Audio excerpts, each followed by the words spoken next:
Изборот на претседател на Државната комисија за спречување на корупција мора да биде непартиски, алармираат експертите. Универзитетскиот професор Борче Давидковски смета дека личноста која се бира мора да е достојна за функцијата, стручна и со посебен углед меѓу граѓаните. Смета дека капацитетите на актуелниот состав на ДКСК се далеку од посакуваните резултати, а како доказ на тоа го посочува и примерот на кој самиот бил сведок при изработка на законот за спречување на корупција по кој работи токму ДКСК. Овој новиот состав на комисијата многу интересно, на секој состанок на комисијата што го пишувавме законот праќа посебен член. И сега ќе дојде еден член нов, ние го усвојуваме записникот од претходната седница, тие што сме ги утврдиле членови, кажува не, ја не се слагам со тоа или комисијата не се сложува со тоа, повторно пишување, тоа многу несериозно покажа. Телма вчера ги објави имињата кои се кандидати да ја заменат поранешната претседателка Татјана Димитровска.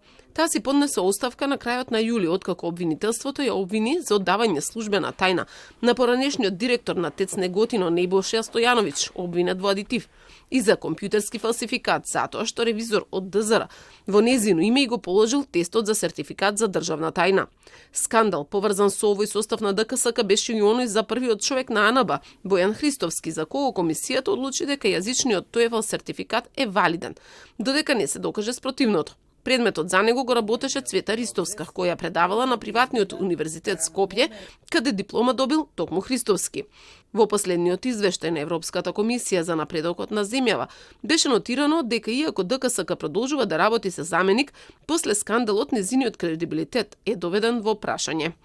Во следните 2 дена пред комисијата за избори и именување интервјуа ќе имаат 10 кандидати за наследник на Димитровска.